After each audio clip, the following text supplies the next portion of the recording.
everybody, and welcome back to my YouTube channel.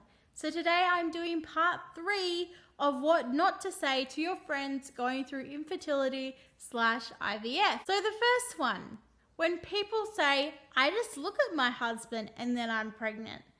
Honey, don't say that. That just rubs it in the person's face that you can get pregnant easily and they can't. Please don't say that you just look at your husband and get pregnant. We all know that that is not how it happens, and it's just really unnecessary to say and just is going to upset your friend. This next one is kind of hilarious. Like, it's kind of more hilarious than upsetting. When somebody says congratulations when you're doing IVF.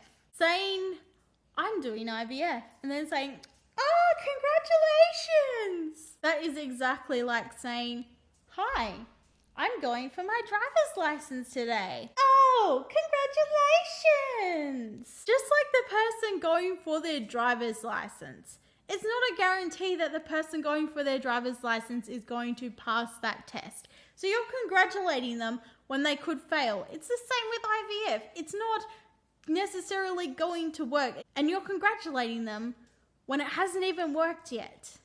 Now, I will do a video expanding more on this, but I really feel like I should say here what would be the appropriate thing to say when somebody tells you that they're doing IVF. All you need to say is good luck. I mean, after all, that's what you're going to say to someone who's going for their driver's license or going in for a test. You know, you say good luck. You don't say congratulations before anything's even happened. This next one kind of goes with the one that I just mentioned. When people go, oh, how exciting when you tell them that you're doing IVF. Saying how fun you're doing IVF, I get it. Like, you're talking about the baby. It's exciting that you might get a baby. But as I just said, it's not going to work for everybody. It's like congratulating someone too early. It's not going to work for everybody. So saying how fun really isn't the right thing to say. Not only that, but as I said in part 1, IVF and fun are not two words that go together. IVF and easy are not two words that go together.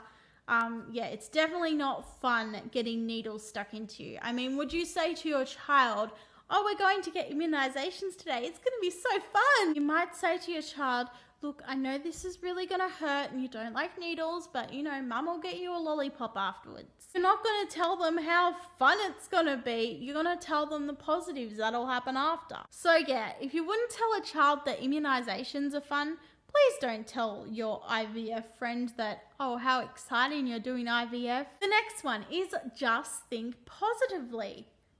Man, if I thought positively as much as I already have, I would have 1 million kids by now. Don't say just think positively to your friend who's going through infertility, because they're thinking positively every month that they go through the roller coaster of infertility. This next one is someone's story that they shared in the comments.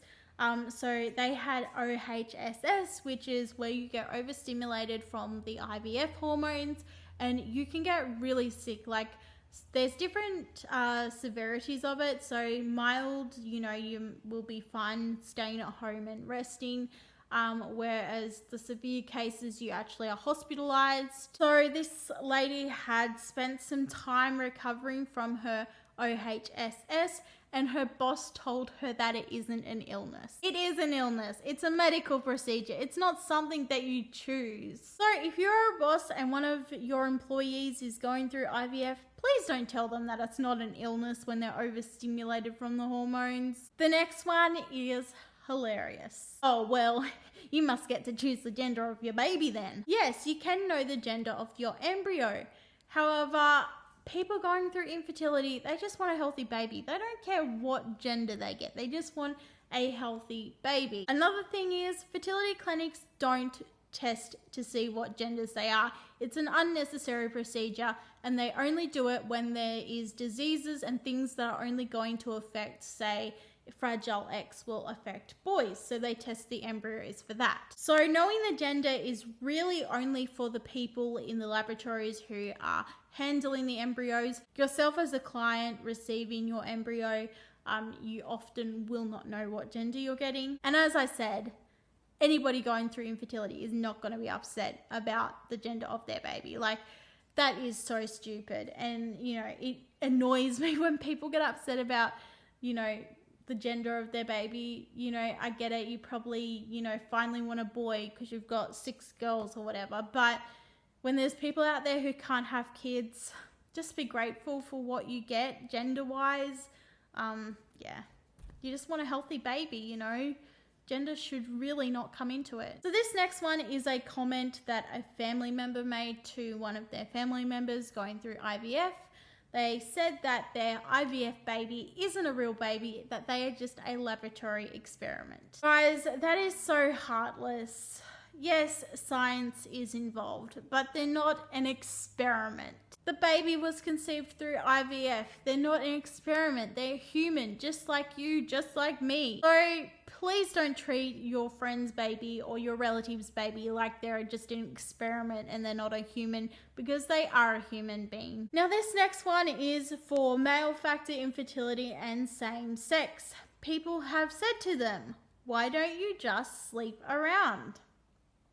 That is crazy. Do not suggest that to somebody. You're basically telling them to go and have an affair. Where are your morals? Don't tell your infertile friend to go sleep around to get pregnant. Now for the second last one on the list, and thank goodness because it's kind of getting dark in here. I'm losing my natural light. So the next one is, maybe you're just not meant to be a parent. That is heartbreaking to tell someone that they're not meant to be a parent, that they're not worthy enough to be a parent. You're basically making them feel like less of a human, because that is just a normal human thing that we repopulate. So please don't say that to your friends. And another thing that this person also said was that one of their family members had commented that they don't believe in IVF. That's fair enough if you don't believe in IVF, if you think IVF isn't for you, but you don't have to comment on it. Now for the last one. The last one is, IVF babies have more special needs problems. Hello? I have central auditory processing disorder. That is a learning disability.